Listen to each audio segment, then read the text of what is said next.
Everyone. The ICBC is the Insurance Corporation of British Columbia, and they jacked up your auto insurance rates while jacking up their own pay and employee ranks. Many are making more than $150,000 per year, while we pay the highest insurance rates cost in Canada. Great work by CTV Vancouver for digging this up. Wow. And yesterday I had a video at the end of my video talking about what happens when you die single at 64 and how much the government keeps and what your family gets.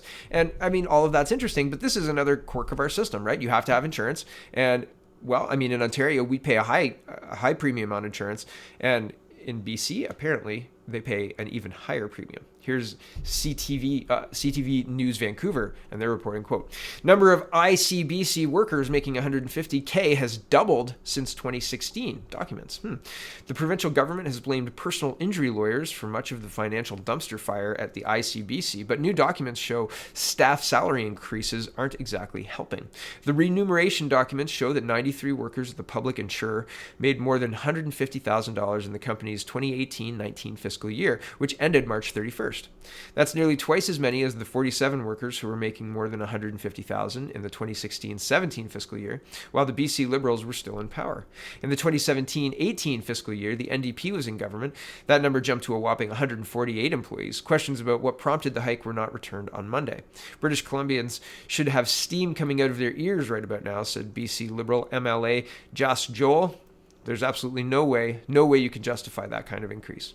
Even though the number has since decreased to 93, the documents show the ICBC's spending on salaries has still increased. The public insurer paid $407 million in 2017-18 and $422 million in 2018-19. The Canadian Taxpayers Federation recently released a cheeky video showing a literal fire in a dumpster, arguing that high salaries at ICBC are just adding more fuel to the flames. Yeah, I wonder what the impact of the personal injury lawyers are to the rates versus salaries, right? Because I mean, in 1 year, they're adding a couple of $100 million, right? Like that's 20 million, 18 million, 17 million. That's not insignificant, right? Like that's, what kind of increase is that? That's more than 3%, just roughly, right?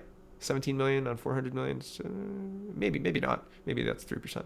But even so, that's still very concerning. That's very high, and especially when those costs are passed down to the customer, which they are, always, right? Here's another concerning story out of Toronto, and this one made my eyebrows go to the top of my head, right? Warmington, arrested suspect pulls out gun in back of squad car. Apparently this video was shared internally by Toronto police, and they had to put out a, don't watch this video. And the police, well, I'll read some of the article. It's a startling video that has rocked Toronto's policing world. An arrested suspect who was put in the back of a 51 Division squad car with a handgun, which ends up in his lap at one point, has created quite a stir and raised a number of questions. The armed prisoner that put two officers at risk at about 8 p.m. on October 27 has generated an all-out internal probe, the Toronto Sun has learned. Several investigations are likely, said a police source. One will be on how a person arrested and searched was able to conceal a handgun and get it out of his pants while in handcuffs. Another will be on how a video of the incident made its way out of the policing sphere.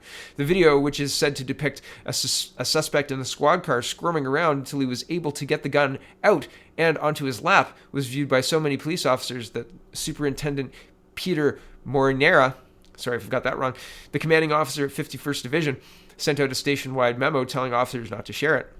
He also alerted his officers that an internal probe is underway, but one police source said the officers who shared the video were not interested in gossip, but wanted to share a, quote, life-saving and learning moment for every officer.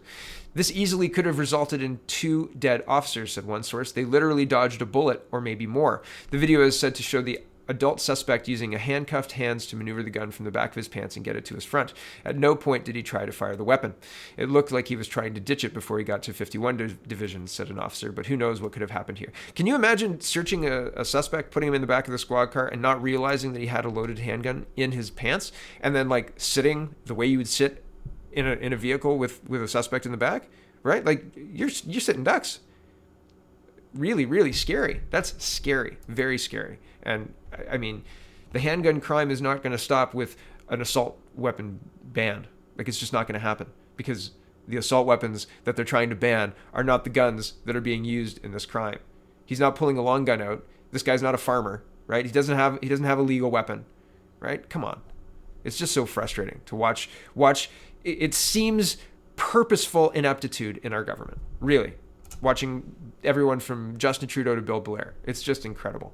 Speaking of, CP24 is reporting Justin Trudeau to meet with Governor General Payette today to form government. And that's all I'm going to say about that because, well, I mean, it's kind of a slow governmental news day, right? They're not doing anything more than they've done yesterday. We're just waiting for the throne speech, speculating on support, which, again, it's politically risky for the NDP, who lost, 40% of their caucus, 15 seats, to push to call another election. And it would be stupid of the Bloc to call another election. I think Justin Trudeau bets on that. And just, I mean, I think he could probably get through just with the Bloc, really. And that's that. So there's not more to say on that other than thanks for watching, everybody. Check out CanadaPoly.com and have a wonderful, wonderful day.